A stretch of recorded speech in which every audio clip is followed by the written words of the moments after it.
All right, welcome. Today, we are diving deep into a playbook that, frankly, every single organization needs, the incident management process.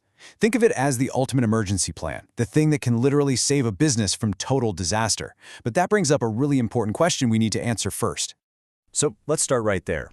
When does a simple little hiccup, an everyday event, cross the line and become a full-blown, all-hands-on-deck incident? You hear these words used interchangeably, but they're not the same thing at all. And figuring out that tipping point, that's the key to this whole process. Okay, so here's the breakdown, and it's actually pretty simple. An event is, well, it's just something that happens. You know, a server logs a message, someone swipes their keycard. No big deal.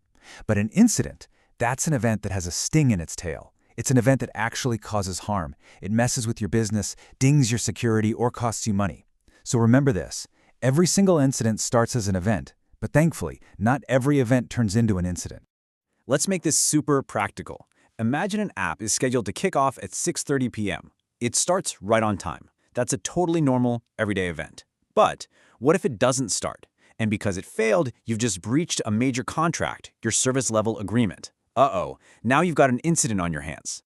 Here is a fantastic and kind of funny way to remember the difference. Picture this, you're on your way to a wedding. It's just a wedding event, right? You walk in the door, and suddenly all eyes are on you. Music swells, and you realize it's your surprise wedding. See, that's the moment a simple event escalates into a life-changing incident. All right, so here's our game plan. We've just nailed down what an incident is. Next up, we're going to walk through the 4 critical stages of handling one. First is preparation, then detection and analysis, followed by containment and recovery, and we'll wrap up with the super important post-incident lessons. But before we jump into stage 1, let's just lock in the main goal here. Everything we're about to talk about, every step, every process, it's all designed for one single purpose, to reduce the impact. It's all about damage control and getting things back to normal as fast as humanly possible. It's about containing the chaos. Okay, let's get into it. Stage 1, preparation. Now this is arguably the most critical stage of them all because it's everything you do before something bad happens. This is where you build your fortress. So, what do you need to build this fortress? Well, it comes down to 5 key things. You need a formal policy, the rulebook. You need a dedicated team, your Computer Security Incident Response Team, or CSIRT. You need detailed plans so everybody knows exactly what to do. You need the right tools, things like a SIM, which is like your central command center pulling in logs from everywhere to spot trouble. And last but definitely not least, you need to train your employees. They are your first line of defense. And that brings up this really interesting idea that sounds totally backwards at first. How do you know if your security training is actually working? You might think it's when you get fewer incident reports, but nope, it's the opposite. Success is when you see an increase in reports because it means your people are finally spotting suspicious stuff they used to miss. The goal is more reports, but fewer actual breaches. But look, no matter how well you prepare, no matter how strong your fortress is, eventually an alarm is going to go off. And that brings us to stage 2, detection and analysis. This is that moment a potential threat pops up, and you have to figure out, is this real? And if it is, what do we do about it? You can think of this stage like a funnel. It all starts with a report, which, hey, could be a false alarm. So the first thing you do is validate it and start documenting everything.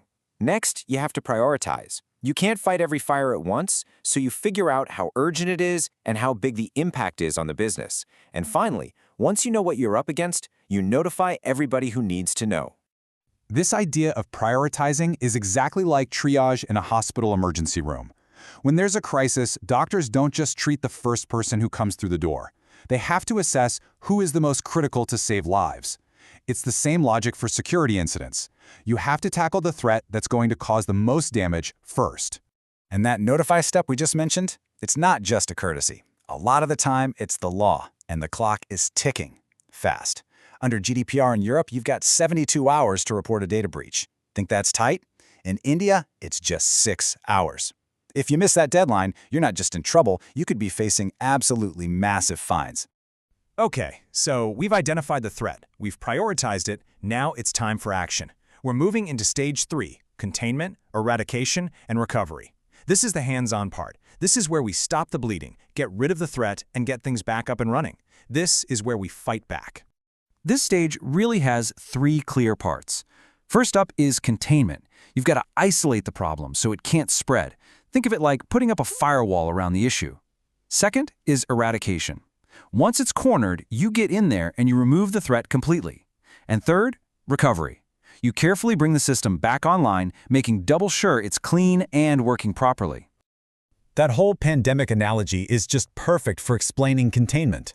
If someone in your house gets sick, what's the first thing you do? You isolate them to protect the rest of the family. It is the exact same principle with a compromised computer on your network. You pull it offline immediately to stop the infection from spreading anywhere else. So, the crisis is over. The system is back online. Everyone's breathing a sigh of relief.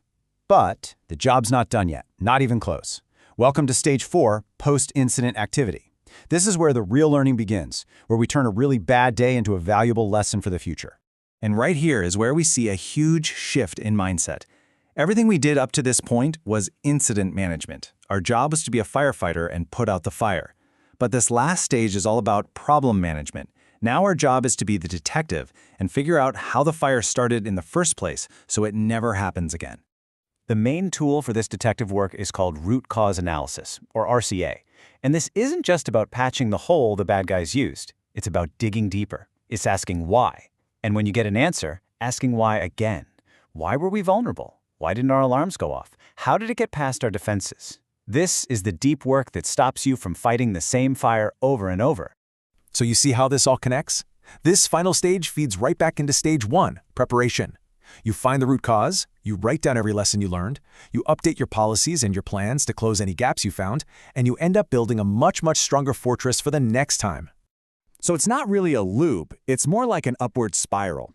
Every single incident, if you handle it right, actually makes you stronger.